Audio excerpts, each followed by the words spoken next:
Dope Outdoors hooked us up with some great deer meat, so I'm going to be using it.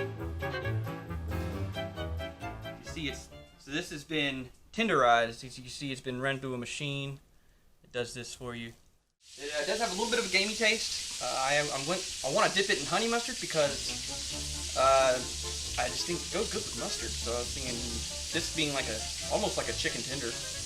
What you want to do is start with your flour mixture, and I got here salt, pepper, some flour, and you got cornstarch in there. See here, a little cayenne. The cornstarch helps it stay crispy.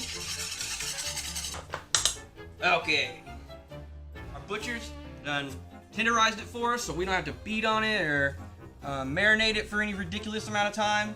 Again, we're just gonna be deep frying it, so I'm gonna stick to the plain and simple and let the meat speak for itself. It looks nice. All right. So you want to season your meat, like I told you, every step. Sticking with the dry hand, wet hand method. Keep one of your hands dry, one of them wet.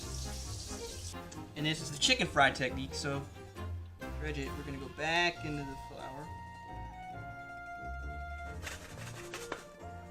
To dredge your meat.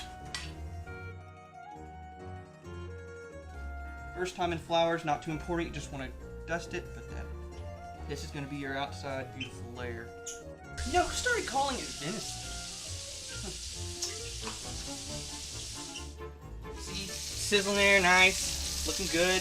What I'm looking for before I flip it is this nice color change on the edges. Each time you put your cold steak in there, it's going to cool down the oil. So you don't want to turn it up too high, and then next thing you know, your oil's smoking, your food's burnt, and nothing in the middle is cooked.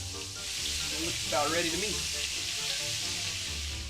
And if you want to be fancy, ooh, nice. Thank you, Dope Outdoors. The best.